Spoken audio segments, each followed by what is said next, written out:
1908 में 22 अक्टूबर को हज़रत अल्लामा इकबाल को पंजाब चीफ कोर्ट में वकालत करने का इजाज़तनामा मिला और इनकी पेशा वाराना ज़िंदगी का एक नया दौर बतौर वकील शुरू हुआ। अल्लामा साहब ने पंजाब चीफ कोर्ट लाहौर में अपनी प्रैक्टिस शुरू की। बाद में अंग्रेज़ दौर में ही Punjab chief court Lahore high court बना। हज़रत अल्लामा इकबाल और इनका पेशा वकालत। इकबाल की आमदनी के ज़राए महदूद थे। दौलत इकट्ठी करना या अपनी ज़िंदगी को आसाइशों के ज़रिए आरामदेह बनाना उनकी फितरत के खिलाफ था। वकालत में काम भी इतने लेते थे जिसके मुआवजे से उनके माह 2 माह के अखराजात पूरे हो सकें।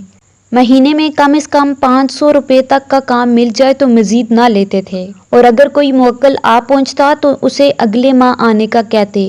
पेशा वकालत के अखलाकी पहलू को हमेशा मलहूज़ रखते। एक मरतबा गालिबन पटना में अदालत आलिया के सामने कोई अहम मुकदमा ज़ेर बहस था। इस मुकदमे में एक तरफ से C.R. दास और दूसरी तरफ से पंडित मोतीलाल नेहरू और अब्दुल्ला सहरवर्दी वगैरह पेश हुए। इस मुकदमे में बाज़ मसूदात फ़ारसी या अरबी में थे और चंद लफ्ज़ों की तशरीह मुतनाज़ा फ़िया अमर बन गया।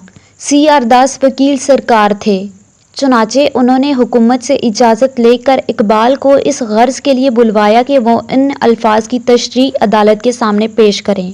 1000 रुपये रोज़ाना उनकी फ़ीस मंजूर हुई, बल्कि अदालत ने उन्हें कहा कि वो बहार में 1-2 माह तक जितनी मुद्दत चाहे मुकदमे की तैयारी के सिलसिले में क़याम कर सकते हैं।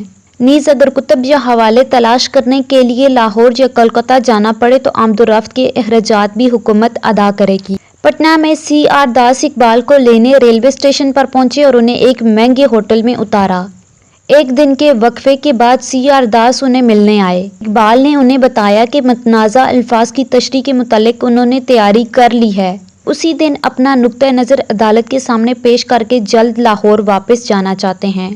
C.R. दास ने उन्हें कहा कि ये मुकदमा हुकूमत का है और इसमें इस कदर जल्द अपनी राय देने की ज़रूरत नहीं, बल्कि उन्हें चाहिए कि इत्मीनान से अपने कागजात तैयार करें, क्योंकि इस सिलसिले में 2 माह की मुद्दत तक वहाँ क़याम कर सकते हैं, जिसके लिए उन्हें 1000 रुपये रोज़ाना मिलते रहेंगे। मगर इकबाल का इसरार था कि इनकी तैयारी मुकम्मल है और वो जल्द से जल्द अपना बयान अदालत के सामने देना चाहते हैं। चुनाचे अगले रोज़ उन्होंने अपने बयान को कतई सूरत दे दी, उसे अदालत के सुपुर्द कर दिया। बयान अदालत में पेश करने के बाद जब लाहौर वापस जाना चाहा तो बैंक बंद हो चुके थे। इनकी फ़ीस नकद की सूरत में अमाल हुकूमत के पास मौजूद ना थी। अगर वो एक दिन मज़ीद ठहर जाते तो उन्हें 1000 रुपये और मिल जाते, लेकिन उन्होंने इसलिए वापसी पर इसरार किया कि उनका काम ख़त्म हो चुका है। चुनाचे अमाल ने इधर उधर से नकद रुपए जमा करके इकबाल की फ़ीस उन्हें अदा कर दी और वो पहली ट्रेन से वापस लाहौर रवाना हो गए।